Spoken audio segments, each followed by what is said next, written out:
मैं हॉस्टल में रहकर पढ़ाई कर रही थी। वहीं मुझे एक लड़के से प्यार हो गया। हम दोनों की शादी भी हो गई। शादी के कुछ महीनों में ही पता चला कि मैं माँ बनने वाली हूँ। ये सुनकर मेरे पति और ससुराल वाले बहुत खुश हुए। फिर वो दिन भी आ गया जब मैंने प्यारी सी बेटी को जन्म दिया। मेरे जीवन में खुशियाँ ही खुशियाँ थीं। मैं अपनी किस्मत पर बहुत इतरा रही थी। फिर अचानक मुझे पता चला कि मेरे पति का तो कुलच्छनी पापन शादी के 5 साल बाद ही मेरे बेटे को खा गई। अच्छा होता उसकी जगह तू मर जाती। 7 बज गए पर एक कप चाय नसीब नहीं हुई। लीलावती जी ने रोज की तरह सुबह सुबह अपना पुराना आलाप दोहराया। सुधा बिना कुछ कहे चाय का कप लीलावती जी को पकड़ाकर अपनी 4 साल की बेटी को तैयार करने में लग गई। इस पर लीलावती जी और गुस्सा हो गईं और फिर उसे जोर जोर से गंदी गंदी गालियां देने लगीं। सुधा की आंखें छलक गईं, पर वो अपने काम में वैसी ही रमी रही। बेटी को तैयार करके उसने स्कूल छोड़कर जैसे ही सुधा ने घर में कदम रखा, लीलावती जी उस पे शब्दों का बाढ़ छोड़कर बोली, आ गई मुँह काला करके। अब जल्दी से खाना बनाएगी या मुझे भी मारने का प्लान है। पढ़ी लिखी सुधा से ये रोज की बेइज्जती सही नहीं जा रही थी, पर उसके पास कोई दूसरा ठिकाना भी तो नहीं था। 4 साल की बेटी के साथ अकेले रहना मतलब गंदी नजरों की कैद में हर वक्त एक डर के साए में जीना। कम उम्र में विधवा हुई औरतों को इसी गंदी नजर से देखता है ये पुरुष प्रधान समाज। हर कोई मदद करने के बहाने उसके अकेलेपन का फायदा उठाना चाहता है। कम से कम लीलावती जी के संरक्षण में वो महफूज थी। इसलिए वो सीधे किचन में आकर खाना बनाने लगी, पर आंसुओं की धार अभी भी उसकी पलकों और गालों को भिगो रहा था। वो ना चाहते हुए भी अतीत में डूबती चली गई। 7 साल पहले। सुधा ओ सुधा, कॉलेज नहीं जाना क्या? देख पहले ही हम बहुत लेट हो चुके हैं। सुधा की बेस्ट फ्रेंड और हमराज निशा ने झल्लाते हुए गर्ल्स हॉस्टल के बाहर से आवाज दी। तभी सुधा भागती हुई निशा के पास आई और अपने दोनों कान पकड़कर बोली, सॉरी निशु, मैं तैयार हो रही थी कि तभी मैंने देखा कि कॉलेज जाने में 1 घंटा बाकी था तो। सुधा ने बात अधूरी छोड़ दी।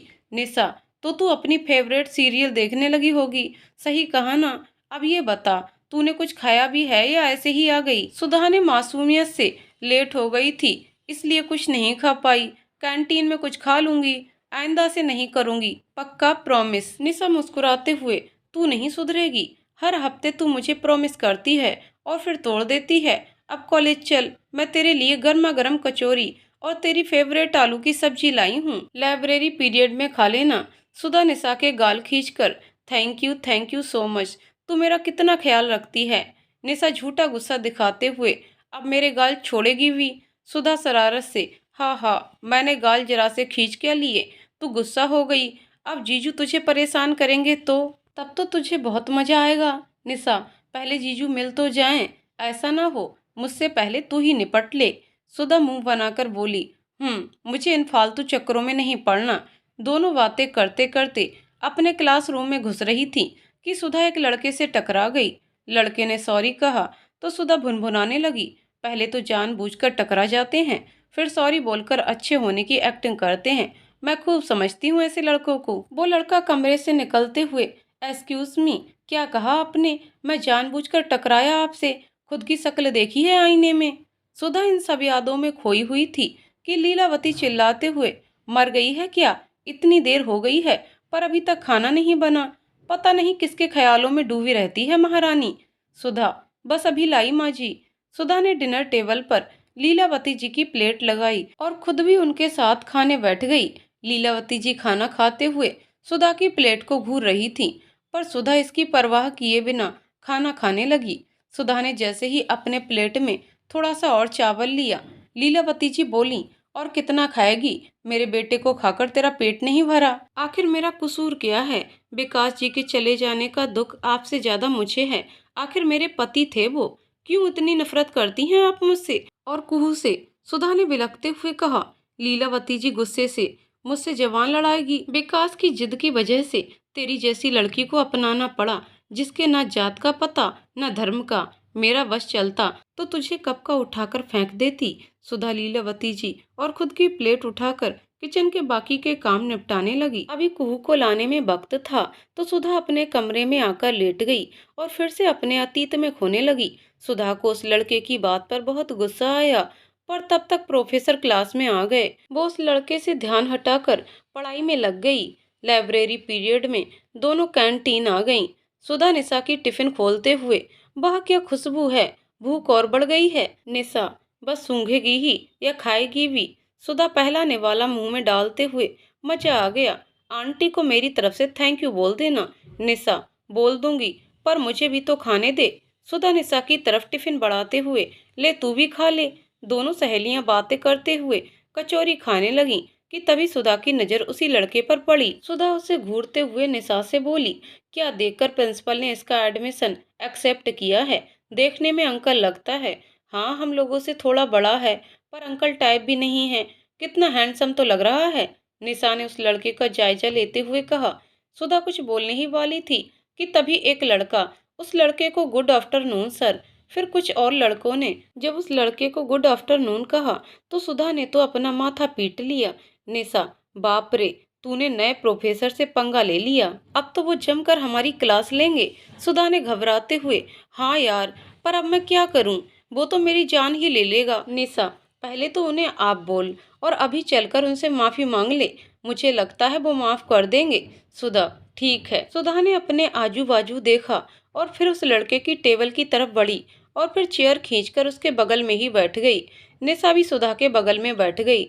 अचानक सुधा को अपने बगल में बैठा देख कॉफी पीते लड़के के चेहरे के भाव बदल गए और वो सुधा से बोला, बदतमीज लड़की, यहाँ क्या कर रही हो? I am sorry sir. Sudha जैसे रो देने वाली आवाज में बोली। सुधा को ऐसे देखकर उस लड़के को गुस्से की जगह हंसी आ गई। सुधा ने उसे हंसते देखा तो रोने लगी। वो लड़का, आई एम सॉरी, प्लीज मुझे माफ कर दो। सुधा मुस्कुराते हुए, कोई बात नहीं। उस लड़के ने सुधा की तरफ हाथ बढ़ाकर, hi, I am Vikas Rathore, your English professor. Sudha को उससे हाथ मिलाना अच्छा तो नहीं लग रहा था, पर इस बार वो उसे नाराज नहीं करना चाहती थी, इसलिए उसने विकास से हाथ मिलाकर कहा, मैं सुधा, मेरा टाइटल नहीं है, क्योंकि मुझे ये नहीं पता कि मेरे माँ बाप कौन हैं। इतना बोलकर सुधा उदास हो गई। विकास को सुधा की बात सुनकर अंदर से बहुत बुरा लग रहा था, पर वो ये बात जताकर सुधा को और दुखी नहीं करना चाहता था, इसलिए सुधा का ध्यान भटकाने के लिए निशा से पूछा, आपने अपना नाम नहीं बताया। निशा, मेरा नाम निशा शर्मा है और मैं सुधा की बेस्ट फ्रेंड हूँ। विकास, अच्छा, अब मैं चलता हूँ। इतना कहकर विकास क्लास लेने चला गया। निशा और सुधा भी अपनी क्लास में आ गई। रात को बेड पे आने के बाद विकास सुधा के बारे में सोचने लगा। सुधा के चेहरे की उदासी विकास को अच्छी नहीं लगी। अगले दिन सुधा की क्लास में एंटर करते ही विकास की नजरें उसे ही ढूंढने लगीं। तभी सुधा और निशा, मे आई कम इन सर, बोलकर अंदर आ गईं। सुधा को देखकर विकास के चेहरे का रंग ही बदल गया, पर फिर उसने खुद को संभाल कर पढ़ाना शुरू किया। विकास सुधा से मिलने के बाद खोने सा लगा था। एक अजीब सा आकर्षण विकास को सुधा की तरफ धकेल रहा था। एक दिन हिम्मत करके विकास ने अपने दिल की बात सुधा को बता दी, पर इसका उल्टा इफेक्ट हुआ। सुधा उसे देखकर इग्नोर करने लगी। एक दिन सुधा निशा के साथ कॉलेज से घर जा रही थी। विकास ने सुधा को रोककर कहा, मुझे तुमसे बात करनी है, प्लीज बैग पे बैठ जाओ। सुधा, पर मुझे आपसे कोई बात नहीं करनी, प्लीज आप यहाँ से जाइए, लोग देख रहे हैं। विकास, बस एक बार मेरे साथ चलो, फिर तुम्हें कभी परेशान नहीं करूंगा। निशा सुधा से, प्लीज चली जा, लोग देख रहे हैं, मेरे घर वालों ने ये सब देख लिया तो तेरे साथ भी नहीं रहने देंगे। सुधा बेमन से विकास की बाइक पे बैठ गई। विकास ने एक रेस्टोरेंट के पास बाइक रोक दी और सुधा के साथ रेस्टोरेंट में आ गया। सुधा एक खाली टेबल देखकर चेयर खींचकर बैठ गई। विकास भी उसके सामने ही बैठ गया। सुधा, जल्दी बोलिए, क्या बोलना है आपको? विकास सुधा की आंखों में देखकर, तुम्हें सच में नहीं पता कि मैं क्या बोलना चाहता हूँ? सुधा ने सर झुकाकर, नहीं। विकास, यही बात मेरी आंखों में आंखें डालकर कहो।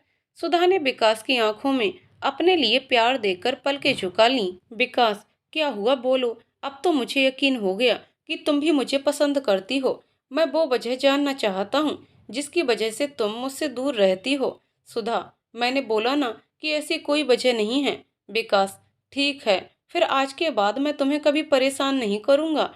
इतना कहकर विकास उठकर जाने लगा तो सुधा ने उसका हाथ पकड़कर कहा, मैंने बोला और आप चल दिए, यही था आपका प्यार? विकास वहीं रुककर, तुम्ही ने तो बोला था।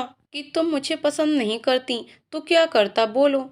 सुधा, बैठ जाइए। विकास फिर से बैठ गया। सुधा, आपने बताया नहीं कि आप मुझसे क्या कहना चाहते थे। विकास, बताया तो था। सुधा शरारत से, मुझे तो ऐसा कुछ भी याद नहीं। विकास, पक्का ना। सुधा, हाँ पक्का। विकास सुधा का हाथ अपने हाथ में लेकर घुटनों के बल बैठकर जोर से चिल्लाया, I love you, I love you, I love you so much Sudha. Sudha शर्माते हुए, मैंने इतनी जोर से बोलने को तो नहीं कहा था, अब चुपचाप बैठ जाइए। विकास शरारत से, बैठूंगा पर एक शर्त पे, तुम्हें भी ऐसे ही चिल्लाकर आई लव यू बोलना पड़ेगा। सुधा शर्माते हुए धीरे से, आई लव यू टू। विकास उदास होने की एक्टिंग करने लगा। सुधा, प्लीज मान जाइए ना। सुधा, पर मुझे डर लग रहा है। विकास सुधा का हाथ अपने हाथ में लेकर, कैसा डर। विकास, मैं जा रहा हूँ। ये कहकर विकास ने झूठ मूठ जाने का नाटक किया। तभी सुधा ने जोर से चिल्लाकर कहा, आई लव यू टू विकास जी। विकास मुस्कुराते हुए आया और सुधा की चेयर के करीब अपनी चेयर खींचकर बोला, थैंक यू सो मच सुधा, मैं इस दिन का कब से इंतजार कर रहा था। ऐसा लग रहा है मेरी जिंदगी पूरी हो गई। सुधा, पर मुझे डर लग रहा है, पता नहीं हमारे रिश्ते का कोई भविष्य होगा या नहीं। विकास सुधा का हाथ अपने दोनों हाथों में थाम कर, तुम ऐसा क्यों सोच रही हो, तुम्हें मुझ पर भरोसा नहीं है। सुधा, आप पर तो है, पर आपके घर वाले मुझे। सुधा ने अपनी बात अधूरी छोड़ दी। विकास, मैं समझ गया तुम्हारी बात को, तुम्हें लगता है कि मेरे घर वाले तुम्हें एक्सेप्ट नहीं करेंगे, यही ना। मेरे घर में मेरी माँ है जो मुझसे बहुत प्यार करती है, उसे तो मैं चुटकियों में मना लूंगा, और एक छोटा भाई है जिसे हमारी शादी से कोई दिक्कत नहीं होगी। सुधा, पर आपके रिश्तेदार। विकास, पागल हो क्या, मैंने अपने सारे रिश्तेदारों को खुश करने का ठेका ले रखा है। देखो, रिश्तेदार होते ही हैं नुक्स निकालने के लिए, तुम खुश हो ना। सुधा शरारत से, यस सर। विकास सुधा के गाल पर प्यार से मारकर, खबरदार जो मुझे सर कहा तो मैं तुम्हें इंग्लिश में फेल कर दूंगा। तुम मुझे जानू, स्वीटू, डार्लिंग या कुछ और बोल सकती हो, मगर प्यार से। सुधा, अच्छा जी, अपने प्रोफेसर होने का रौब दिखा रहे हैं। तो फिर आई लव यू कैंसिल, मैं जा रही हूँ। इतना कहकर सुधा जाने लगी तो विकास ने उसका हाथ पकड़कर उसे अपनी बाहों में भरकर बोला, मेरी जान, ऐसे रूठा मत करो, मुझे बिल्कुल अच्छा नहीं लगता। मैं बस तुमसे बहुत सारा प्यार करना चाहता हूँ, और इसके बदले में तुम भी मुझे थोड़ा सा प्यार कर लेना, ठीक है। सुधा, सब इधर ही देख रहे हैं, मुझे छोड़िए ना प्लीज। विकास ने उसे छोड़ दिया और बैठने का इशारा किया। विकास, अब बहुत हो गई प्यार मोहब्बत की बातें, अब थोड़ा सीरियस हो जाएं। अभी तुम्हारी स्टडी कंप्लीट होने में 2 साल बाकी हैं, तो तुम पढ़ाई पर ध्यान देना। तो तुम्हारे फाइनल एग्जाम के बाद मैं माँ से तुम्हारे बारे में बात करूँगा।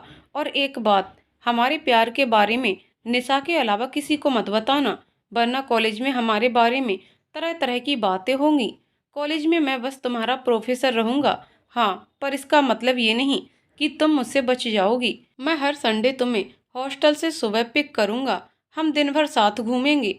मुझे तुम्हारा एक दिन तो मिल सकता है ना। सुधा मुस्कुराते हुए, हाँ, मुझे भी संडे का इंतजार रहेगा।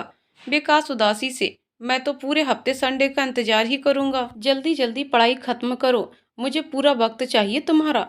मैं जब आंखें खोलूँ तो भी तुम सामने रहो, और बंद करूँ तब भी। सुधा, बस 2 साल और इंतजार कर लीजिए, फिर तो मैं आपकी ही होने वाली हूँ। विकास, इसी के भरोसे तो सांसें चल रही हैं, वरना तो जान कब की चली जाती। सुधा रोते हुए, खबरदार जो ऐसी बातें की तो तुम्हें कुछ होने से पहले मैं मर जाऊंगी। सुधा को रोते देख विकास अपने दोनों कान पकड़कर, I am so sorry, please ये रोना बंद कर दो, मुझे तुम्हारी आंखों में आंसू बिल्कुल अच्छे नहीं लगते। सुधा अपने आंसू पोंछकर मुस्कुराते हुए, अब ठीक है। विकास, हाँ, अब अच्छी लग रही हो, अब तो मैं हॉस्टल छोड़ देता हूँ, वैसे भी बहुत देर हो गई है। सुधा, ठीक है। विकास सुधा को हॉस्टल छोड़कर घर आ गया। लीलावती विकास के चेहरे पर मुस्कुराहट देखकर, आज तो मेरा बेटा बड़ा खुश लग रहा है, क्या बात है, मुझे नहीं बताएगा। विकास, अरे नहीं माँ, ऐसी कोई बात नहीं है, बस आज कॉलेज में सब ठीक रहा, इसलिए मूड थोड़ा अच्छा है। लीलावती जी, मुझे लगा किसी लड़की का चक्कर है, सच बता, तूने कोई लड़की तो नहीं ढूंढ रखी। विकास, नहीं माँ, एक कप चाय बना दोगी प्लीज। लीलावती जी, अभी लाती हूँ, तू तब तक कपड़े बदल ले। विकास कपड़े बदलने लगा और लीलावती जी चाय बनाने चली गईं। अच्छा हुआ विकास ने कोई लड़की पसंद नहीं की है अब तक। वैसे भी उसके लिए मैंने पहले से लड़की देख रखी है, बहुत सुंदर है और सुशील भी। विकास की शादी होगी तो मेरी पसंद की लड़की से लीलावती जी खुद से ही बातें कर रही थीं। इतने में चाय बन गई और वो चाय का कप ट्रे में सजाकर विकास को देने आ गईं। उधर विकास मन ही मन, सॉरी माँ, तुमसे झूठ बोलना पड़ा, पर अभी सुधा के बारे में आपको बता नहीं सकता। उसकी पढ़ाई चल रही है और मैं नहीं चाहता कि उसका ध्यान पढ़ाई से हटे। तभी लीलावती जी विकास को चाय का कप पकड़ाकर, तू अब आराम कर ले, मैं तेरी फेवरेट भिंडी की सब्जी बनाने जा रही हूँ। विकास खुशी से चिल्लाते हुए, थैंक यू सो मच माँ, आप मेरा कितना ख्याल रखती हैं। विकास का छोटा भाई वैभव एक प्राइवेट बैंक में मैनेजर था। उसकी ड्यूटी की जगह घर से 50 किलोमीटर दूर थी, इसलिए वो पीजी में रहता था और शनिवार को ड्यूटी खत्म करके घर आता और रविवार की शाम को निकल जाता। विकास ऐसे ही अपने कमरे में बैठा सुधा से फोन पर बातें कर रहा था कि तभी वैभव धीमे कदमों से कमरे में आया तो विकास को किसी लड़की से बातें करता देख पीछे से फोन छीनकर बोला, हेलो भाभी, कैसी हैं आप। सुधा उसकी आवाज सुनकर थोड़ी सकपका गई और फोन काट दिया। विकास वैभव को डांटते हुए, तू अपनी बदमाशी कब छोड़ेगा, तेरी वजह से सुधा ने फोन काट दिया, अगर कहीं नाराज हो गई तो मेरी तो खैर नहीं। वैभव चहकते हुए, तो भाभी का नाम सुधा है, नाम तो बहुत अच्छा है, पर ये बताओ भाभी आपको मिली कहाँ। विकास, धीरे बोल, माँ सुन लेगी, और मेरे पास बैठ सब बताता हूँ। वैभव सुनने लगा और विकास उसे सुधा से पहली मुलाकात और फिर अपने प्यार के इजहार के बारे में सब बताने लगा। वैभव सब सुनने के बाद, वाओ, आपकी तो लव स्टोरी बहुत रोमांटिक है, तो आगे का क्या प्लान है मेरे स्वीट से भैया। विकास, फिलहाल वो अपनी पढ़ाई पूरी कर ले, फिर माँ को उसके बारे में बताकर मना लूंगा, फिर शादी और 2 बच्चे, अपना तो पूरा प्लान पहले से रेडी है। वैभव, अरे बाप रे, आपने तो पूरा का पूरा प्लान बना रखा है। पहले शादी कर लो और फिर हनीमून के लिए भाभी को किसी रोमांटिक जगह ले जाना, थोड़ा क्वालिटी टाइम स्पेंड करना, फिर बच्चे बच्चे के बारे में सोचना। विकास वैभव को मारते हुए, तुझे शर्म नहीं आती अपने बड़े भाई से ऐसी बातें करते हुए। वैभव, अरे इसमें शर्म की क्या बात है, आपका भाई अब जवान हो गया है, ये सब तो नॉर्मल बातें हैं, और बड़े भाई से ही ये सब बातें कर सकते हैं ना। आप ये सब मुझे बोलते तो अजीब लगता। अच्छा, भाभी से कब मिलवा रहे हो। विकास, जल्द मिलवाऊंगा, कल सुबह मिलने जा रहा हूँ सुधा से। हमने डिसाइड किया है कि हम बस संडे के संडे मिलेंगे। एक और बात, माँ को इस बारे में कुछ नहीं पता चलना चाहिए। वैभव, मैं वेट करूंगा, पर फिलहाल तो उनकी तस्वीर दिखा दीजिए, उसी से काम चला लूंगा। विकास ने मोबाइल से सुधा की तस्वीर निकालकर वैभव को दिखाते हुए कहा, यही है तुम्हारी होने वाली भाभी। वैभव विकास की तरफ देखकर, आपके आगे तो ये कुछ भी नहीं है, क्या देखकर आपने इन्हें पसंद किया। विकास, क्या कमी है मेरी सुधा में, तुम खूबसूरती की कौन सी परिभाषा लेकर बैठे हो। खूबसूरती दिल की होनी चाहिए, ना कि चेहरे की, और वो उसमें कूट कूट कर भरी है। किसी के साथ पूरी जिंदगी बिताने के लिए उसकी बाहरी खूबसूरती से ज्यादा उसकी आंतरिक खूबसूरती की जरूरत होती है। वैभव ने विकास की बात पर सर तो हिला दिया, पर उसके पल्ले कुछ नहीं पड़ा। उसे सुधा बिल्कुल पसंद नहीं आई थी, पर वो कर भी क्या सकता था, आखिर शादी उसको नहीं उसके भैया को करनी थी। अगले दिन सुबह विकास जैसे ही तैयार होकर घर से निकलने को हुआ, लीलावती जी बोली, संडे के दिन कहाँ जा रहा है, आज तो तेरे कॉलेज में भी तेरी छुट्टी होती है। विकास बहाना बनाकर बोला, आज से एक एक्स्ट्रा क्लास ले रहा हूँ, हर संडे को 9 बजे से क्लास है, आप प्लीज मेरी चिंता मत कीजिएगा, मैं शाम तक आऊँगा। लीलावती जी, पर संडे को कौन क्लासेज लेता है। विकास, मुझे उससे क्या, पर आज क्लासेज लेने पर मुझे रोज से दोगुने पैसे मिलेंगे। वैभव भी विकास का सपोर्ट करते हुए, भैया को जाने दो, वरना इनके स्टूडेंट्स इनसे नाराज हो जाएंगे। लीलावती जी विकास से, ठीक है जा, पर अपना ध्यान रखना, इतना काम करके बीमार मत पड़ जाना। विकास, ठीक है माँ, मैं अभी निकलता हूँ वरना देर हो जाएगी।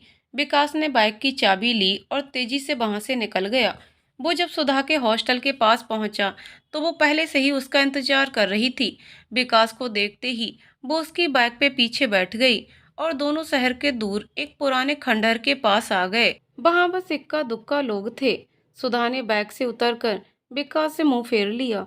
विकास अपने दोनों कान पकड़कर बोला, कल के लिए सॉरी, पर वैभव ने पीछे से मोबाइल छीन लिया। तुम्हारा इकलौता देवर है तो थोड़ा परेशान करना तो उसे बनता है।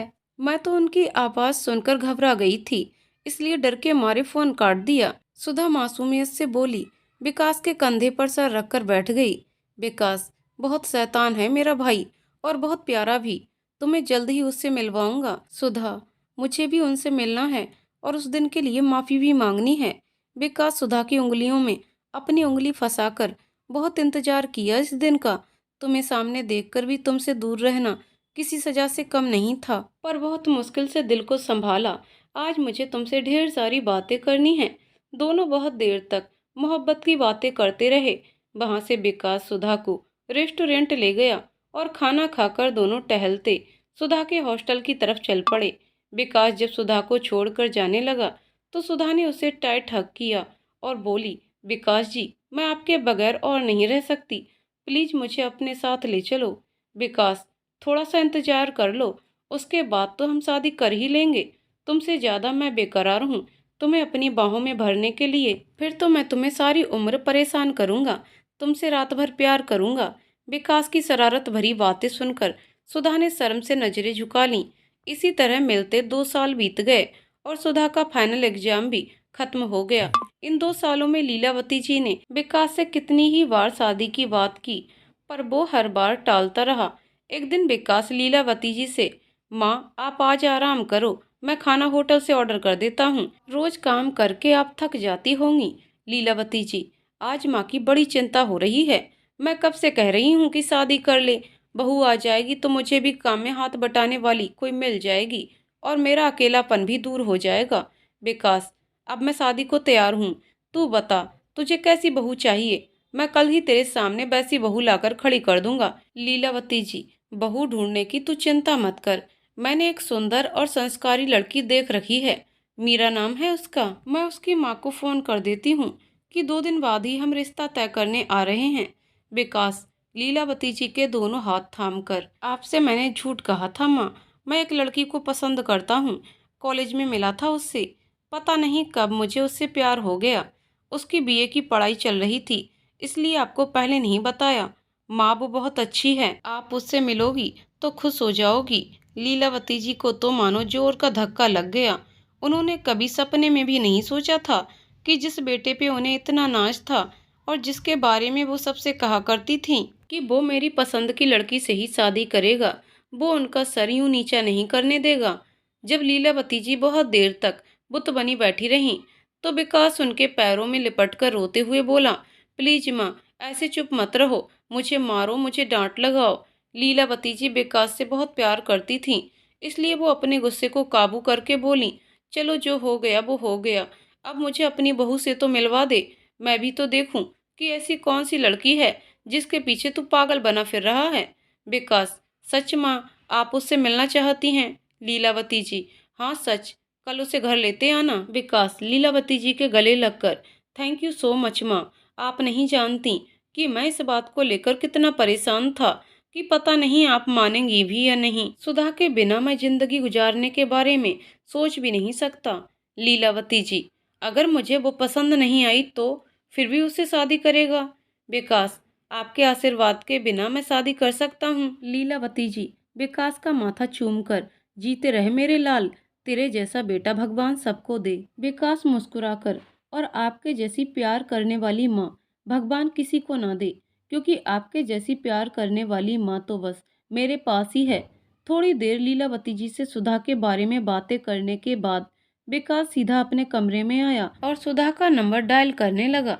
4-5 रिंग्स के बाद ही सुधा ने फोन उठा लिया। विकास, आई लव यू मेरी जान, मेरी जिंदगी। पता है आज कितनी खुशी का दिन है? माँ हमारे रिश्ते के लिए मान गई है और कल तुम्हें मिलने बुलाया है। सुधा चहकते हुए, सच विकास जी, आप मुझसे मस्ती तो नहीं कर रहे ना? विकास, तुम्हारी कसम, माँ मान गई है और कल तुमसे मिलना चाहती है। अब लगता है कि जल्द ही मेरा सपना पूरा होने वाला है। तुम हमेशा के लिए मेरी जिंदगी में आ जाओगी। सुधा, पर अगर माँ जी को मैं पसंद नहीं आई तो? विकास, मेरी माँ को तुम नहीं जानती, वो मुझसे बहुत प्यार करती हैं और मेरी खुशी से बढ़कर उसके लिए कुछ भी नहीं है। और अब ये बेकार की बातें छोड़ो और मेरे पास आने की उल्टी गिनती गिनना शुरू कर दो, क्योंकि जल्द ही मैं तुम्हें अपनी दुल्हन बनाने आऊंगा। सुधा, मैं तो कब से इस दिन का इंतजार कर रही हूँ, पर कभी कभी डर लगता है कि। कहते कहते सुधा भावुक हो गई।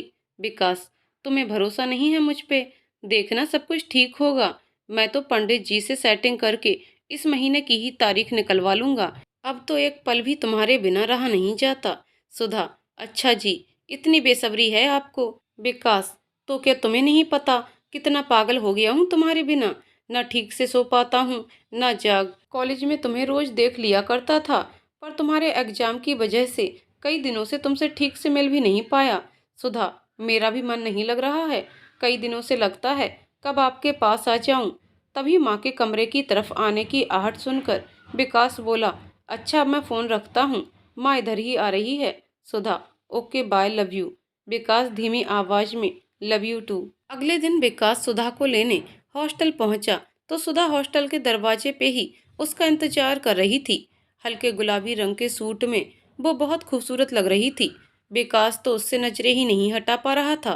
तभी सुधा उसकी आंखों के आगे चुटकी बजाकर बोली, मुझे देखते ही रहना है या माजी से मिलवाना भी है? वैसे मैं कैसी लग रही हूँ? विकास सुधा का हाथ चूमकर, बहुत खूबसूरत, हमेशा की तरह। मैं सोच रहा हूँ किसी और दिन तुम्हें माँ से मिलवा दूँ। मेरा दिल बेकाबू हो रहा है। दिल कर रहा है तुम्हें यूं ही देखता रहूं। सुधा, पागल तो नहीं हो गए आप? माँ जी हम दोनों का इंतजार कर रही हैं। हम लोग नहीं गए तो वो नाराज हो जाएंगी, फिर पता नहीं वो शादी के लिए मना भी कर दें। विकास, तो फिर तुम्हें देखना कैंसिल। मुझे तो तुम्हें पूरी जिंदगी ऐसे ही देखना है।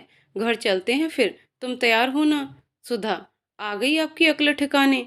मैं तो पूरी तरह तैयार हूँ, पर थोड़ी घबराहट हो रही है। माँ जी को पता नहीं मैं पसंद आऊंगी या नहीं। विकास, तुम बेकार में घबरा रही हो, थोड़ा मुस्कुराओ। सुधा मुस्कुराकर, अब ठीक है। विकास, हाँ अब लग रही हो ना मेरी सुधा। अब बाइक पे बैठ जाओ। सुधा बाइक पे बैठ जाती है और विकास बाइक स्टार्ट करके अपने घर की तरफ चल पड़ता है। उधर लीलावती जी मन ही मन, मैं कोई भी ऐप दिखाकर सुधा को नापसंद कर दूंगी। मेरे बेटे पे तो जादू कर रखा है उसने। अब तो मुझसे भी बातें छुपाने लगा है। 2 साल से वो उस लड़की के प्यार के जाल में फंसा है और मुझे अब बता रहा है। देखती हूँ कैसे वो मेरे घर में बहू बनकर आती है। वो तो विकास को सीधे मना नहीं कर सकती थी, नहीं तो कहीं उसने मुझसे छुपकर उससे शादी कर ली तो। इसलिए तो उस लड़की से मिलने का झूठा नाटक किया। मेरे घर की बहू तो निर्मला ही बनेगी। कुछ ही मिनटों में सुधा और विकास घर के बाहर खड़े थे। जैसे ही विकास ने डोरबेल बजाई, लीलावती जी ने मुस्कुराते हुए दरवाजा खोला। लीलावती जी को देखते ही सुधा ने उनके पैर छू लिए। उन्होंने भी विकास को दिखाने के लिए सुधा को आशीर्वाद दे दिया, पर अंदर से वो सुधा को देखकर बिल्कुल खुश नहीं थी। कहाँ उनका हीरो जैसा हैंडसम और हट्टा कट्टा विकास, और कहाँ नॉर्मल सी दिखने वाली सुधा। लीलावती जी मन ही मन, इस लड़की ने पक्का मेरे बेटे पर कोई जादू टोना किया है, वरना वो इसके लिए पागल थोड़े ही होता। विकास लीलावती जी से, क्या सोच रही हो? लीलावती जी, मेरे साथ चल, थोड़ा कुछ काम है। विकास सुधा को हॉल में ही बैठाकर लीलावती के साथ चला आया। लीलावती जी, तुझे कोई और लड़की नहीं मिली? ऐसी लड़की से तू शादी करेगा? लोग क्या कहेंगे? सबको यही लगेगा कि तुझ में कोई कमी है, इसलिए मैंने ऐसी लड़की से तेरी शादी की है। विकास, माँ मुझे लोगों की बातों से फर्क नहीं पड़ता, उनका तो काम ही होता है बातें बनाना। और क्या कमी है सुधा में? मुझे तो वो बहुत खूबसूरत लगती है और उसका स्वभाव ऐसा है कि पल भर में ही सबको अपना बना लेती है। आप एक बार मेरी नज़र से देखोगी तो आपको भी वो खूबसूरत नजर आएगी। लीलावती जी, ठीक है, पर मुझे थोड़ा वक्त चाहिए। जब तक मैं उसे ठीक से जान नहीं लूंगी तब तक तुम शादी के बारे में मुझसे बात नहीं करोगे। विकास, अच्छा ठीक है माँ, अब उससे मिल तो लो। लीलावती जी, तू जा, मैं थोड़ी देर में आती हूँ। विकास, ठीक है माँ। इतना कहकर विकास सुधा के पास आ गया। सुधा परेशान सी इधर उधर देख रही थी। विकास सुधा के कंधे पर हाथ रखकर, क्या हुआ सुधा, तुम ठीक तो हो ना? और ये चेहरा क्यों उतरा हुआ है तुम्हारा? मैंने कितनी बार तुम्हें कहा है कि तुम हमेशा मुस्कुराती रहा करो। बाकी सब चीजों के लिए मैं हूं ना तुम्हारे साथ। सुधा मुस्कुराने लगी। दोनों हंस हंस के बातें कर रहे थे। तभी लीलावती जी वहां आ गईं। दोनों को ऐसे बातें करते देख उन्हें सुधा पर बहुत गुस्सा आया और वो तीखी आवाज में बोली, विकास से ही बातें करोगी या मुझसे भी? विकास को अपनी माँ की बात का बहुत बुरा तो लगा, पर सिचुएशन को संभालते हुए बोला, आप नहीं थी इसलिए तो सुधा मुझसे बात कर रही थी। अब आप दोनों बात कीजिए। लीलावती जी को भी अपनी गलती का एहसास हुआ, इसलिए वो भी अपना सख्त रवैया छोड़कर सुधा से बातें करने लगी। बातों ही बातों में लीलावती जी ने सुधा से उसके परिवार के बारे में पूछ लिया। सुधा ने कोई जवाब नहीं दिया। वो विकास की तरफ देखने लगी। लीलावती जी विकास से, सुधा चुप क्यों है? इसके मम्मी पापा कहाँ हैं? विकास, माँ सुधा के मम्मी पापा नहीं हैं। लीलावती जी, इसके घर में कोई बड़ा बुजुर्ग तो होगा। विकास, नहीं माँ, सुधा का इस दुनिया में कोई नहीं है। वो बचपन से अनाथालय में पली बड़ी है। लीलावती जी चौंकते हुए, क्या मतलब? ये कौन है? इसका खानदान कैसा है? इसे कुछ भी नहीं पता।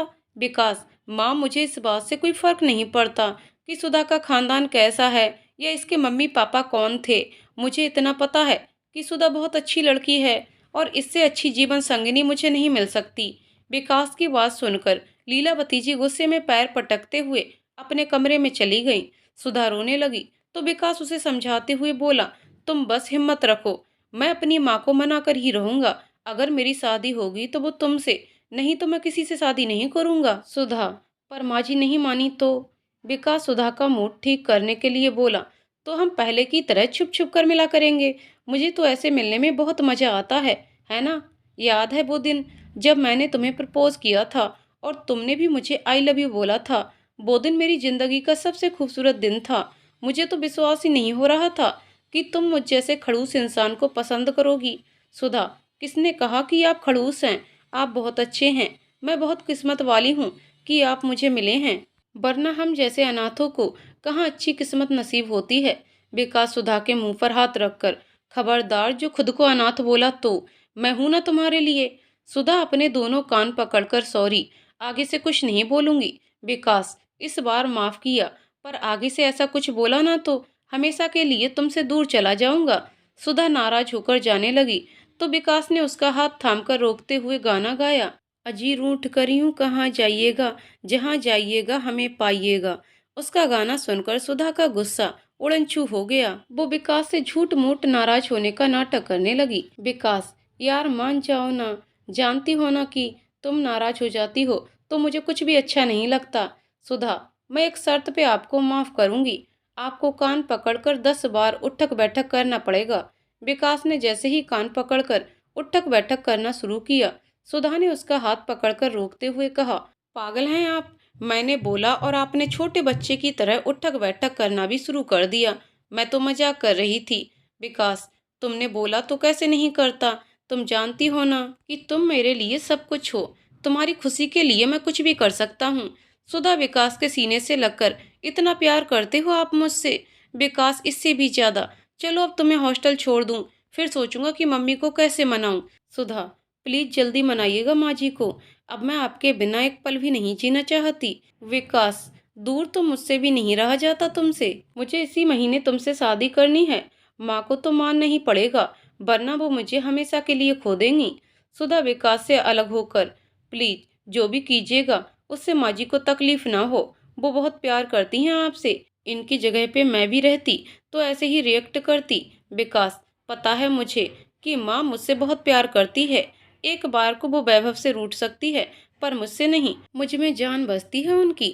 तुम चिंता मत करो, माँ को मेरी वजह से कोई तकलीफ नहीं होगी और मैं इस महीने ही तुमसे शादी करूंगा। तुमसे, ये मेरा वादा है तुमसे। तुम तैयार हो जाओ मेरी होने के लिए। सुधा, सच? आई लव यू विकास जी। विकास सुधा का माथा चूमकर, आई लव यू टू। अब तुम्हें हॉस्टल छोड़ देता हूँ, क्योंकि तुम और एक पल भी मेरे सामने रही तो मैं खुद से काबू खो दूंगा। विकास सुधा को हॉस्टल छोड़कर घर आया तो उसकी माँ अभी भी अपने कमरे में बैठी थी।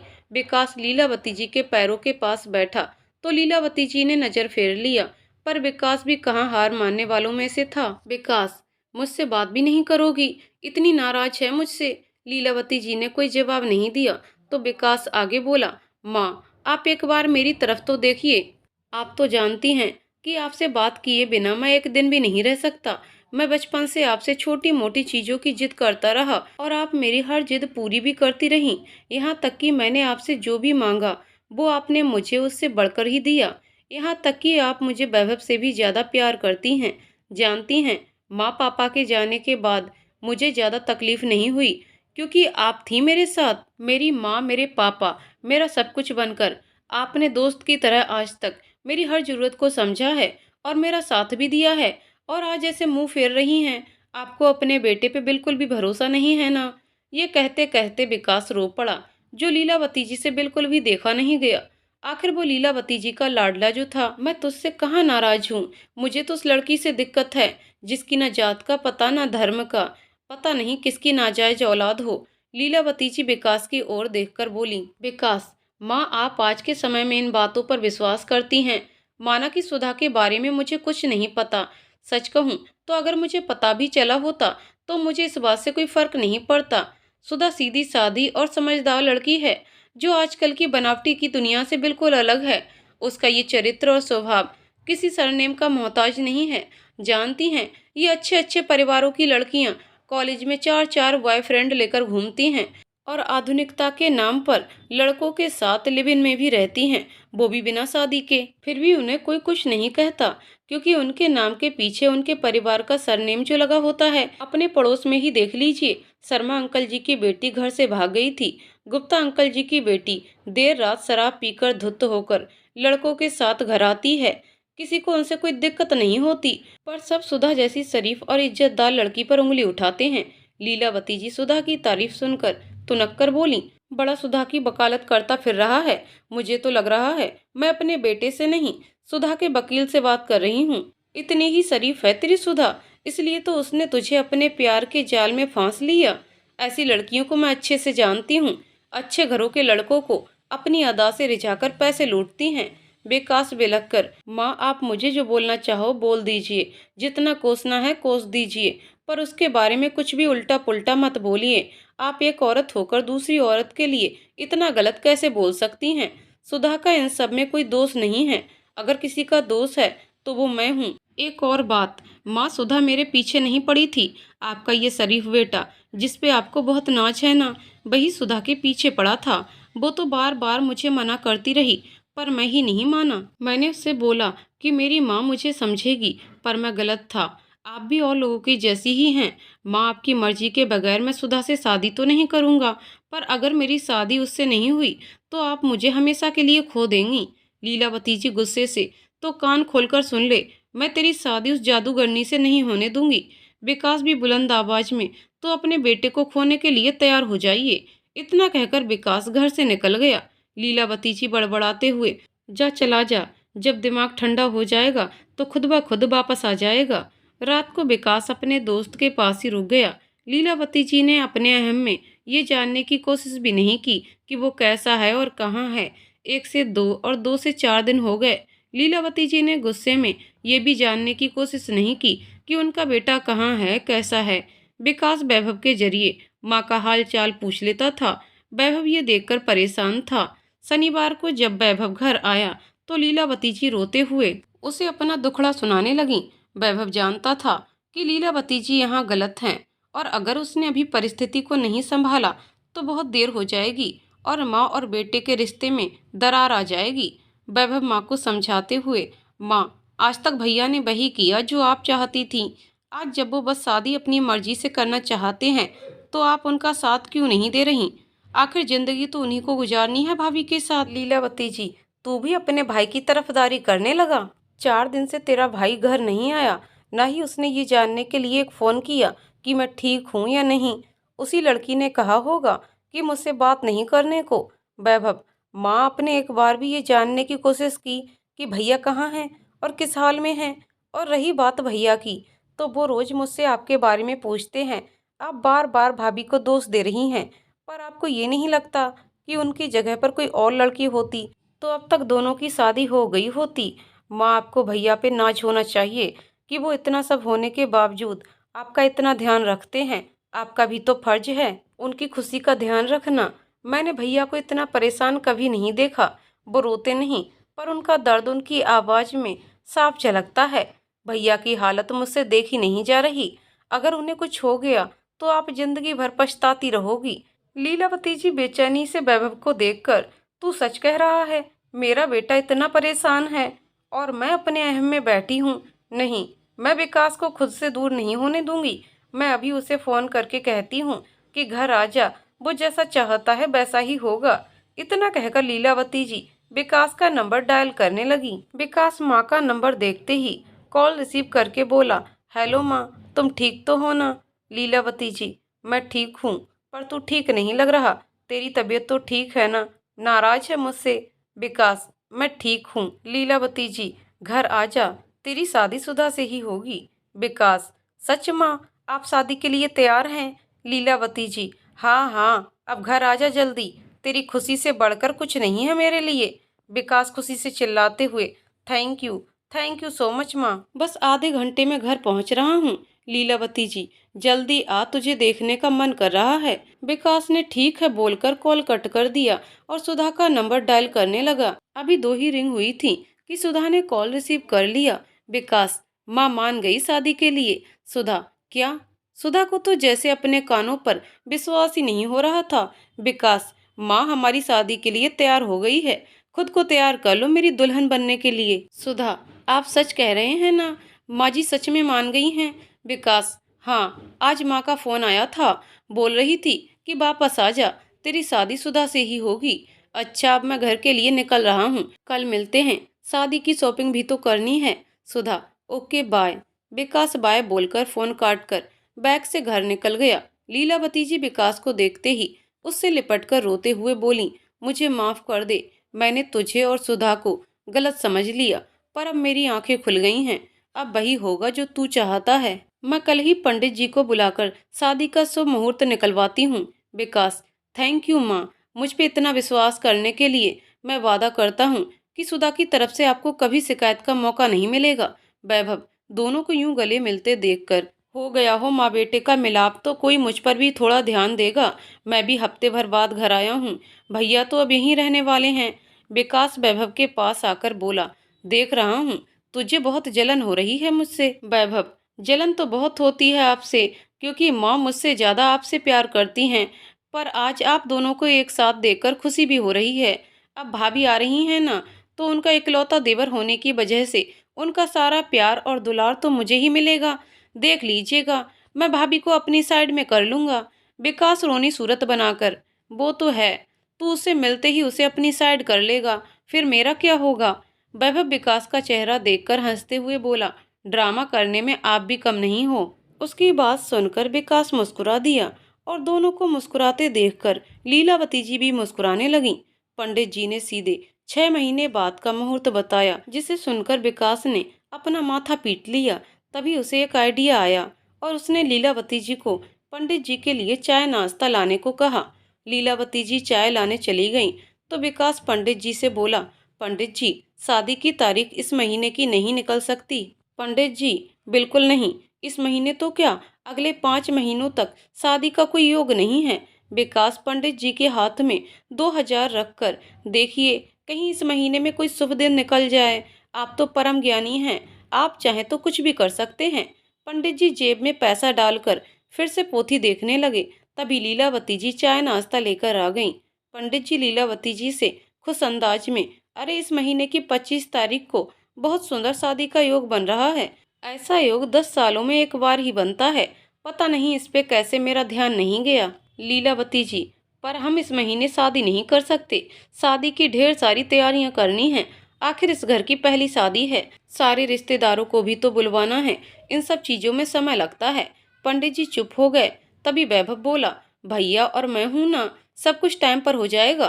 पंडित जी भी लीलावती जी को सुनाते हुए बोले, आपका बेटा सही कह रहा है, शादी का ऐसा योग बहुत किस्मत वालों के नसीब में होता है।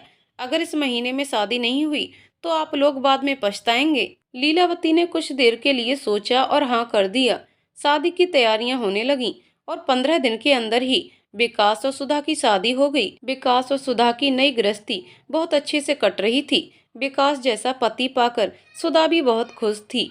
विकास भी जब घर आता तो सुधा को बहुत अच्छा लगता। उसकी जिंदगी का खालीपन जैसे खत्म हो गया था।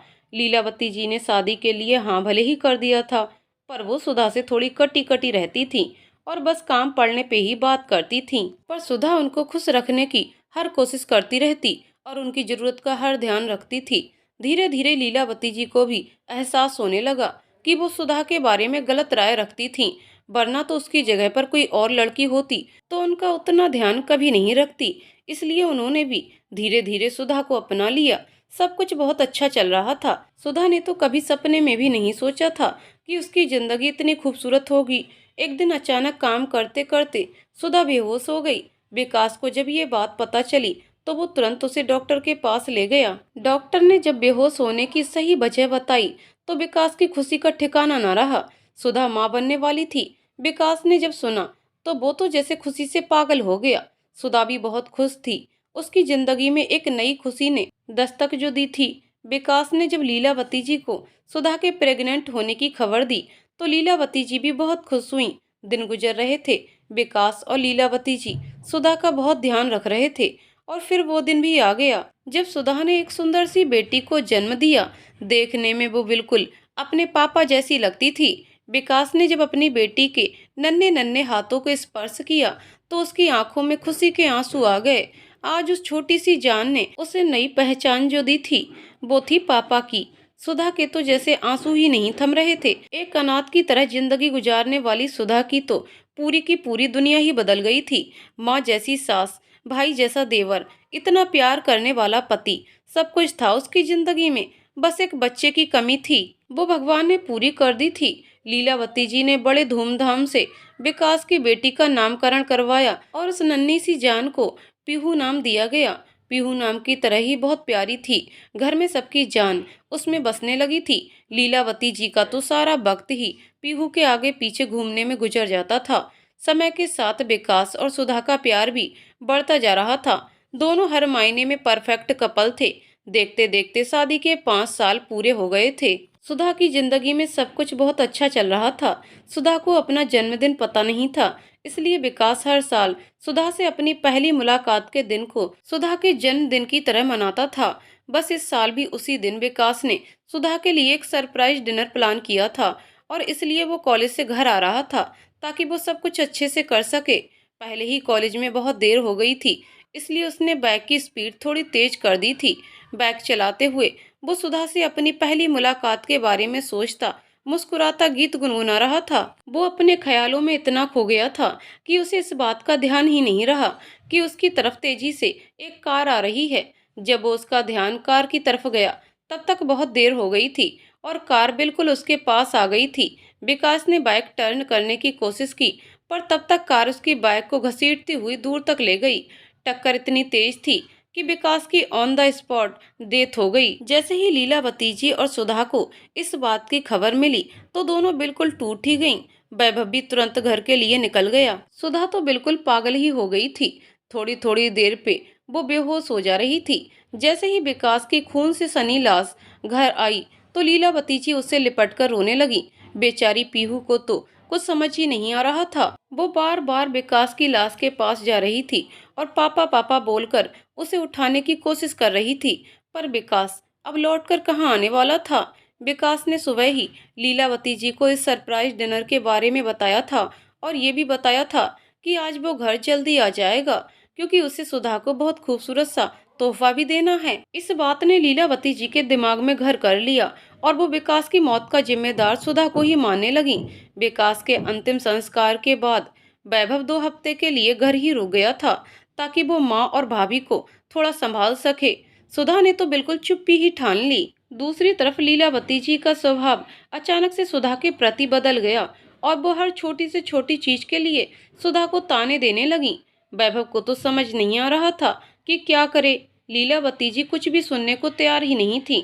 उनका लाडला अब इस दुनिया में नहीं था और उसके मौत की बजाय वो सुधा को मानने लगी थी, ये भूलकर कि विकास के जाने का सबसे बड़ा गम सुधा को है और उसे अब एक सहारे की जरूरत है फिर से खड़े होने के लिए। उसकी जिंदगी के तो सारे रंग ही विकास अपने साथ ले गया था। दिन भर वो विकास की तस्वीर को देखकर अकेले में रोया करती थी। पीहू भी हर रोज सुधा से पापा को बुलाने की जिद करती रहती और सुधा हमेशा से उसे बहला लेती। वैभव की छुट्टी खत्म हो गई तो वो वापस चला गया और हमेशा की तरह बस एक दिन के लिए आने लगा।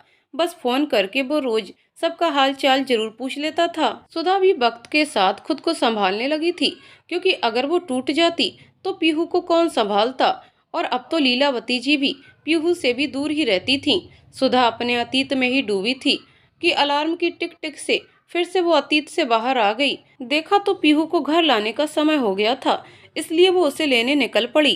पीहू से देखते ही, मम्मा पीहू भी अपने पापा के साथ घर जाएगी, पीहू को आपके साथ घर नहीं जाना। सुधा, पीहू बेटा आज मेरे साथ चलो, कल पापा के साथ घर चलना। पीहू, नहीं मम्मा, डिम्पी अपने पापा के साथ घर जाती है, डिम्पी के पापा उसको रोज चॉकलेट दिलाते हैं, मुझे भी पापा के साथ जाना है। सुधा, पीहू बेटा आज मम्मी आपको चॉकलेट दिलाएगी, वो भी ढेर सारी, बोलो मेरे साथ चलोगी ना आप। पीहू, सच्ची मम्मा, तो पीहू आपके साथ जाएगी। सुधा ने चैन की सांस ली और पीहू को चॉकलेट दिलाकर घर आ गई। आज सुधा को पीहू की वजह से घर आने में थोड़ी देर हो गई थी। लीलावती जी दरवाजे पर खड़ी उसका इंतजार कर रही थी। सुधा को देखते ही गुलछर्रे उड़ाकर आ गई। पहले तो मेरे बेटे को खा गई और अभी उसके गए हुए कुछ ही महीने भी हुए हैं तो तूने अय्यासी करनी शुरू कर दी। कितना समझाया था उसे कि ऐसी लड़की से शादी मत कर जिसके ना माँ बाप का पता ना खानदान का, पर वो नहीं माना। अगर उसने तेरे से शादी नहीं की होती तो अब तक वो जिंदा होता। सुधा उनकी हर बात को नजरअंदाज करते हुए पीहू को लेकर अपने कमरे में आ गई और उसके कपड़े बदलकर खाना खिलाने लगी। खाना खाकर पीहू सो गई। विकास जी प्लीज वापस आ जाइए, आप क्यों चले गए मुझे और पीहू को अकेला छोड़कर? हमें भी अपने साथ क्यों नहीं ले गए? जानते हैं आपके बिना मेरी जिंदगी कैसी हो गई है। माँ जी को मुझसे तो नफरत है ही, पर पीहू को भी वो देखना नहीं चाहती। आपके चले जाने से सब कुछ बदल गया है, मैं क्या करूं? पीहू रोज आपसे बात करने की जिद करती है, कैसे समझाऊं उसे कि आप हम सबको छोड़कर चले गए हैं? आप ही मुझसे हमेशा कहा करते थे कि आप हमेशा मेरा साथ देंगे। सुधा खुद से ही बातें करती सिसक रही थी। तभी उसके मोबाइल में रिंग हुई तो उसने मोबाइल उठा लिया। दूसरी तरफ वैभव था।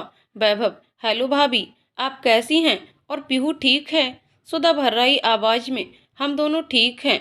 वैभव, आप फिर रो रही हैं? आप अगर ऐसे टूट जाइएगा तो पीहू को कौन संभालेगा? सुधा, मैं ठीक हूँ, बस थोड़ी तबीयत ठीक नहीं है, इसलिए आपको ऐसा लग रहा है। वैभव, मुझसे क्यों झूठ बोल रही हैं? आज भी माँ ने आपको कुछ कहा? सुधा, नहीं तो। वैभव, माँ की तरफ से मैं आपसे माफ़ी मांगता हूँ, पता नहीं उन्हें क्या हो गया है, क्यों आपसे ऐसे बर्ताव कर रही हैं। सुधा, मुझे उनकी बातों का बुरा नहीं लगता, आखिर वो माँ है मेरी। ये सब छोड़िए, आप घर कब आ रहे हैं? पीहू आपको रोज याद करती है। वैभव, कल ही आ रहा हूँ, मैंने अपनी पोस्टिंग इसी शहर में करवा ली है, घर से 10 किलोमीटर दूर है। सुधा, ये तो बहुत अच्छी बात है, आप आ जाएंगे तो माँ को बहुत सहारा मिल जाएगा। इनके चले जाने के बाद से तो वो बिल्कुल चुप सी रहती हैं, घर से भी बाहर नहीं निकलती, बस घर की चार दीवारी में ही खुद को कैद कर रखा है। सुधा, ठीक है, मैं भाभी और पीहू के लिए कुछ नहीं कर पा रहा। भाभी को हमेशा खुश देखना चाहते थे, पर आपके जाने के बाद तो जैसे भाभी से खुशियां ही रूठ गई हैं। मुझसे भाभी की ये हालत देखी नहीं जाती, उन्हें माँ की वजह से कितना कुछ सहना पड़ रहा है। मुझे माफ कर दो भैया, मैं आपकी तरह सब कुछ नहीं संभाल पा रहा। वैभव विकास को याद करके रोते हुए खुद से बातें कर रहा था। अगले दिन वैभव अपना सारा सामान लेकर घर आ गया। लीलावती जी उसे देखकर कुछ खास खुश नहीं हुई, पर पीहू उसे देखते ही दौड़ते हुए उसके पास आकर बोली, चाचू आप आ गए, मुझे पापा के पास ले चलो ना, मुझे पापा के पास जाना है। वैभव, चाचू तुम्हें पापा के पास ले जाएंगे, पर आज पीहू चाचू के साथ घूमने जाएगी, बोलो जाएगी ना? पीहू, नहीं, पीहू आपके साथ नहीं जाएगी, पीहू को पापा के पास जाना है। वैभव पीहू को गोद में लेकर, चाचू पीहू को आज ढेर सारे खिलौने दिलाएंगे और पीहू की पसंदीदा चॉकलेट आइसक्रीम भी खिलाएंगे। पीहू वैभव के गाल पर किस करके फिर पीहू भी चाचू को बहुत सारी किस्सी देगी। वैभव, अरे वाह, आपकी किस्सी तो बहुत मीठी है, बिल्कुल आपकी तरह। अच्छा अब आप खेलने जाओ, चाचू आपको शाम को घुमाने ले जाएंगे। ओके चाचू। इतना कहकर पीहू वैभव की गोद से उतरकर खेलने चली गई। पीहू, ओके। वैभव लीलावती के पास आकर बैठ गया। वैभव, माँ आपकी तबीयत कैसी है? लीलावती जी, बस जिंदा हूँ, वैसे भी तो मेरा ध्यान रखने वाला तो मुझे छोड़कर चला गया। वैभव, ऐसा क्यों बोल रही हैं? भाभी हैं आपका ध्यान रखने के लिए, अब मैं भी आ गया हूँ यहाँ हमेशा के लिए। लीलावती जी, ये कुलच्छनी रखेगी मेरा ध्यान, पहले अपने पति को खा गई, अब मुझे भी निगलना चाहती है। वैभव, प्लीज माँ, भाभी के बारे में कुछ भी उल्टा पुल्टा मत बोलिए, वो बहुत अच्छी हैं। आप रोज उन्हें इतना कुछ सुनाती हैं, फिर भी आपका कितना ख्याल रखती हैं। और भैया के एक्सीडेंट में भाभी का क्या दोष है? ये तो सोचिए कि आपने बेटा खोया तो आपको इतनी तकलीफ हो रही है, भाभी ने तो अपना पति खोया है। आपने सोचा है कि भाभी अब कितनी अकेली हो गई हैं? आपने भी तो शादी के कुछ साल बाद ही पापा को खो दिया था। तब दादी भी आपको कितना कुछ सुनाती थी और आप चुपके चुपके रोया करती थी। और आज आप उसी चीज के लिए भाभी को रोज कोसती हैं।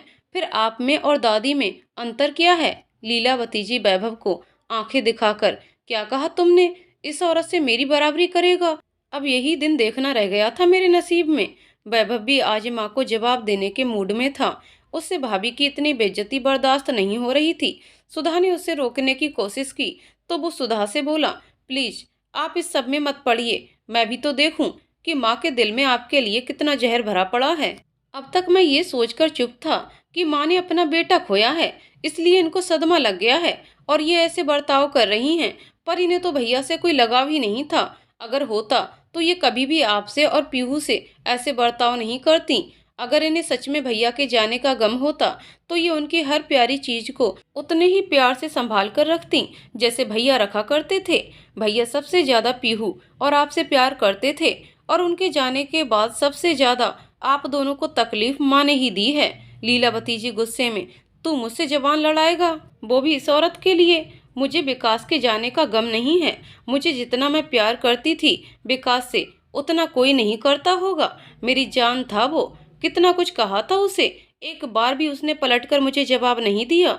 और तू मुझसे ऐसे बात कर रहा है? वैभव, वो इसलिए कि वो आपसे बहुत प्यार करते थे, पर आप तो उनके प्यार का हमेशा फायदा उठाती रह गईं। बचपन से ही आप उनसे जुड़ी हर बात का निर्णय खुद लेती आ गईं, बिना ये जाने कि वो चाहते क्या हैं। जब भैया ने भाभी से शादी के लिए कहा था तो आपने उन्हें कितना कुछ सुनाया था। अगर उन्हें उस समय तकलीफ ना हुई होती तो वो घर छोड़कर कभी नहीं जाते। पर मैं वैसा नहीं हूँ। मैं अच्छी तरह जानता हूँ कि आप गलत कर रही हैं और मैं कुछ भी गलत बर्दाश्त नहीं करूँगा।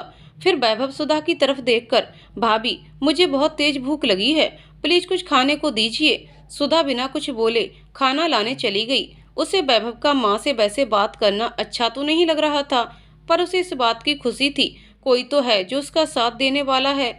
वो खाने की प्लेट टेबल पर लगाकर वैभव को बुलाने आई तो लीलावती जी उसे खा जाने वाली नजरों से घूरने लगी। सुधा ने अपनी नजरें झुका लीं। वैभव खाना खाने लगा तो लीलावती जी उठकर अपने कमरे में चली आईं। वैभव खाना खाते हुए सुधा से बातें करने लगा, जो सुनकर लीलावती जी कमरे में बैठी लाल पीली हो रही थी। वैभव भी उन्हें सुनाने के लिए जोर जोर से बोल रहा था। सुधा बेचारी चाह कर भी कुछ नहीं कर पा रही थी। आज तक उसने वैभव को इतने गुस्से में कभी नहीं देखा था। हमेशा तो वो हंसी मजाक करता मुस्कुराता रहता था, पर आज उसके अंदर जैसे आग जल रही थी। शाम को वैभव लीलावती जी को दिखाने के लिए सुधा को भी जिद करके अपने साथ ले आया। पीहू भी आज बहुत खुश थी। इतने समय के बाद वो अपने चाचू और माँ के साथ बाहर आई थी। सुधा को भी बाहर आकर थोड़ा अच्छा लग रहा था। वैभव पीहू और सुधा को पहले मूवी और फिर वहां से होटल खाना खिलाने ले आया। आज भैया के जाने के बाद पहली बार वैभव ने सुधा के चेहरे पर मुस्कुराहट देखी थी। सुधा को यूं मुस्कुराता देख उसे अंदर से बहुत सुकून मिल रहा था। रास्ते से उसने लीलावती जी के लिए भी खाना पैक करवा लिया। उधर लीलावती जी अकेले कमरे में बैठी कुढ़ रही थी और सुधा को गालियां भी दे रही थी। उनसे बिल्कुल बर्दाश्त नहीं हो रहा था वैभव का सुधा का यूं ख्याल रखना। सुधा और वैभव के घर आते ही लीलावती जी सुधा पे बरसते हुए बोली, आखिर वैभव को भी अपने बस में कर ही लिया तूने। तेरी नीयत पे तो पहले ही शक था मुझे, आज तेरी असलियत सामने आ ही गई मेरे। इसके आंखों पे भी विकास की तरह पट्टी पड़ गई है। अब तो तू इसे खाकर ही मानेगी। सुधा, बस कीजिए माँ जी, आपको जरा भी एहसास है कि आप क्या बोले जा रही हैं? विकास जी को तो पहले ही आप खो चुकी हैं और अब वैभव जी के बारे में ऐसी बातें कर रही हैं। आपको क्या लगता है बस आपने अपना बेटा खोया है, मेरा तो कुछ गया ही नहीं जैसे। मैंने अपना पति, अपना दोस्त, अपना सब कुछ खोया है। मेरी बेटी ने अपने पापा को खोया है। आपसे कम हमारी तकलीफ नहीं है। पीहू जब बार बार विकास जी के बारे में पूछती है और उनसे मिलने की जिद करती है तो कितनी तकलीफ होती है मुझे, ये आप क्या जाने। आप मुझसे इसलिए नफरत करती हैं कि मैं अनाथ हूँ। जब आपको मुझसे इतनी ही नफरत थी तो आपने शादी के लिए हाँ क्यों की? नहीं करने देती विकास जी से मुझसे शादी? और आपको यही डर सता रहा है ना कि मैं वैभव जी को आपसे दूर ना कर दूं? तो फिर ठीक है, मैं कल सुबह ही पीहू को लेकर आप सबसे दूर चली जाऊंगी। तब तो आपको कोई परेशानी ही नहीं होगी ना। मैं भी अब थक चुकी हूँ आपकी नफरत सहते सहते। मुझसे नफरत भी समझ आती है, पर पीहू से आप इतनी नफरत क्यों करती हैं? पहले तो पीहू में आपकी जान बसती थी। उस नन्ही जान ने आपका क्या बिगाड़ा है? एक तो उसने इतनी छोटी उम्र में अपने पापा को खो दिया, उसको संभालने की बजाय आप तकलीफ दे रही हैं। लीलावती जी रोते हुए, तुम दोनों की वजह से ही मेरा बेटा मुझसे दूर हुआ है।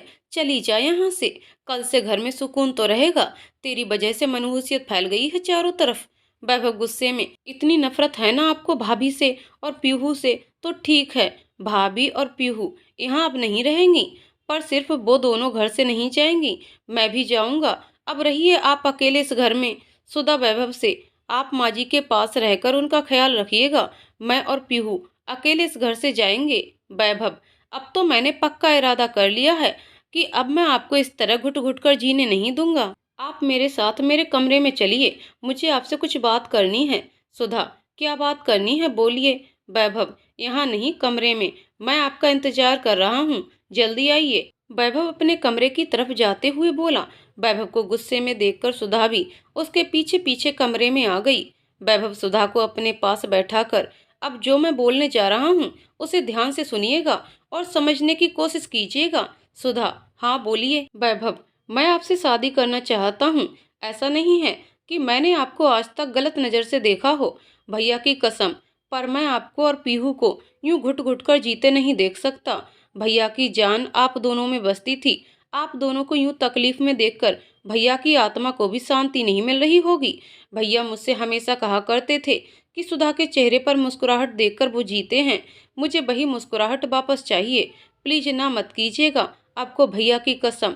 मैं आपको रात भर का समय दे रहा हूँ, सोच समझकर फैसला कीजिएगा। ये सिर्फ आपकी ही नहीं, पीहू की जिंदगी का भी सवाल है। सुधा को वैभव के ऐसे प्रस्ताव की आशा बिल्कुल नहीं थी। वो चुपचाप अपने कमरे में चली गई। पूरी रात उसने यही सोचते सोचते बिता दी और आखिर में वो एक निर्णय पे पहुंच ही गई। सुबह वो तैयार होकर सीधे वैभव के कमरे में गई, जहां वैभव पहले से ही तैयार होकर उसका इंतजार कर रहा था। सुधा, मैं तैयार हूँ, पर एक बात का सच सच जवाब दीजिएगा। वैभव, हाँ बोलिए। सुधा, आप ये शादी मुझ पर दया करके तो नहीं कर रहे ना? वैभव, नहीं। सुधा, मेरे सर पर हाथ रखकर कहिए। वैभव सुधा के सर पर हाथ रखकर, बिल्कुल नहीं, अब चलें। सुधा, हाँ चलिए, मैं पीहू को साथ में ले लेती हूँ। वैभव और सुधा ने अग्नि के साथ फेरे लेकर मंदिर में शादी कर ली। वैभव ने जब पीहू को पापा बोलने को कहा तो वो पहले तो नहीं मानी, पर जब सुधा ने उसे समझाया तो वो वैभव को पापा कहने को राजी हो गई। दोनों जब शादी करके घर पहुंचे तो लीलावती जी ने तो पहले मुंह बना लिया, पर जब वैभव ने उन्हें बहुत समझाया तो कोई और चारा ना पाकर वो भी मान गईं। सुधा रात को दुल्हन की तरह तैयार होकर कमरे में आई तो वैभव उसे देखता ही रह गया। सुधा ने शर्म से नजरें झुका लीं। वैभव ने उसे अपने बगल में बैठाकर आंखें बंद करने को कहा। सुधा ने जैसे ही आंखें बंद की तो वैभव उसके बालों में गजरा लगाकर बोला, भैया को आपके बालों में गजरा लगाना बहुत पसंद था ना? आज वो जहाँ भी होंगे आपको देखकर बहुत खुश होंगे। आज आप बहुत खूबसूरत लग रही हैं। सुधा वैभव को एकटक देखने लगी। आज उसे वैभव में अपना विकास नजर आ रहा था। वैभव ने आगे कहा, मैं जानता हूँ आपने ये शादी अपने लिए नहीं, पीहू के लिए की है। आप जितना वक्त चाहें ले लीजिए, मुझे कोई जल्दी नहीं है। जब भी आपको लगे कि आप इस रिश्ते को आगे बढ़ाने के लिए तैयार हैं, तभी हम आगे बढ़ेंगे। तब तक हम दोस्त बनकर ही रहेंगे। सुधा कुछ बोलती उससे पहले पीहू दरवाजा खटखटाने लगी। वैभव ने जाकर दरवाजा खोल दिया। पीहू वैभव से, मुझे मम्मा के पास सोना है। वैभव पीहू को गोद में उठाकर, नहीं, पीहू आज पापा के पास सोएगी। सुधा ने वैभव को पीहू से यूं प्यार करते देखा तो वैभव की तरफ देखकर बोली, आज आपके सीने से लगकर सो सकती हूँ। वैभव ने उसे अपने सीने से लगा लिया। आज सुधा की बेरंग जिंदगी मोहब्बत के रंगों से भर गई। तो दोस्तों, कहानी यहीं पर समाप्त होती है। दोस्तों, आपको कहानी कैसी लगी कमेंट करके जरूर बताइएगा। कहानी पसंद आई हो तो वीडियो को लाइक शेयर करें और चैनल को सब्सक्राइब करें। कहानी को पूरा सुनने के लिए बहुत बहुत धन्यवाद दोस्तों।